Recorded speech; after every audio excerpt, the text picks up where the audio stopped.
chili or horror show?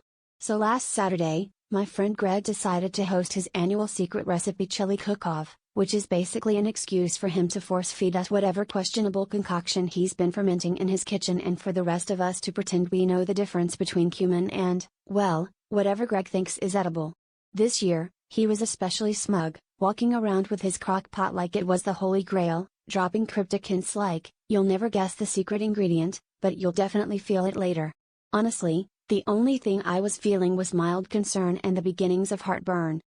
When it came time for judging, Greg insisted we all try his chili at the same time, for maximum impact. The first bite was confusing. It tasted like chili, sure, but also like pizza, Chinese takeout, and something suspiciously like birthday cake. Greg watched us closely, beaming with pride as we tried to choke it down. My friend Laura whispered, "Is that pineapple?"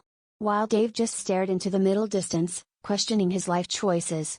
Someone asked if Greg had used any new spices, and he just winked and said, "Oh, you could say that." As the tasting continued, things started to unravel.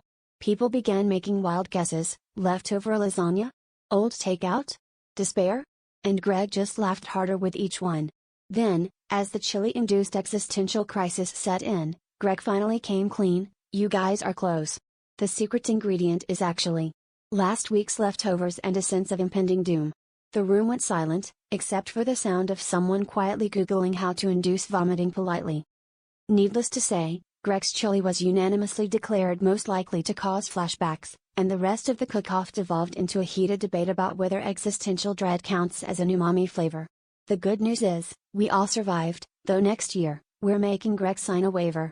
So, moral of the story: the only thing spicier than Greg's chili is the realization that you just ate a week's worth of fridge roulette and a dash of anxiety.